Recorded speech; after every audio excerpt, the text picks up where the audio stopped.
இன்றே டவுன்லோட் செய்து உங்கள் ஃபேவரட் ஷோக்களை என்ஜாய் பண்ணுங்க. ஒரு தடவை பூ போட்டு கருப்பன் உத்தரவை கேட்கறது தானே இந்த ஊர் வழக்கம். நீ எதை வச்சு 3 முறை உத்தரவு கேட்கணும்னு சொன்ன?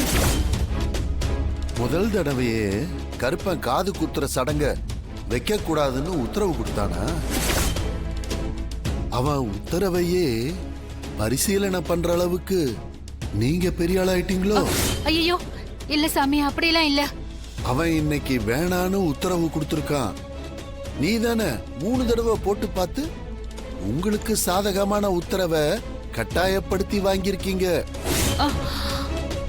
கருப்பன் ஒரு விஷயத்த வேணான்னு சொல்றான்னா அதுல பெரிய ஆபத்து இருக்குன்னு கூடவா உங்களுக்கெல்லாம் புரியல? கடவுள் மனுஷங்களை பார்த்து இத பண்ணாத, பண்ணா உனக்கு கஷ்டம்னு புரிய வைக்க எவ்வளவோ முயற்சி பண்ணுதான். ஆனா மனுஷன் தன்னோட தேவைக்காகவும் ஆசைக்காகவும் கடவுளை மீறி அந்த காரியத்தை செஞ்சு கஷ்டத்தை அனுபவிக்கிறான். அப்புறம் கடவுளை பார்த்து உனக்கு கண்ணே இல்லையா, இவ்வளவு கஷ்டத்தை கொடுக்கிற மனசு இறங்க மாட்டியான்னு அவனை திட்டுறீங்க. என்ன நியாயம் இருக்கு இதுல?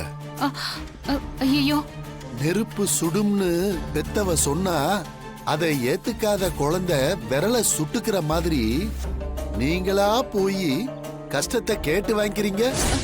சாமி அப்படிலாம் இல்ல சாமி. நான் சாமி இல்ல, அங்க இருக்கான் பாரு கருப்பன், அவன்தான் சாமி. கஷ்டம் வராம அவன் தடுத்த விஷயத்த நீங்களா வர வச்சுக்கிட்டீங்க.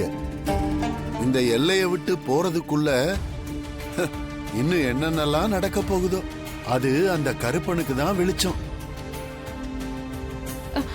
ஐயோ கருப்பா, இன்னைக்கு என்ன சோதனை வரப்போகுதோ தெரியலையே.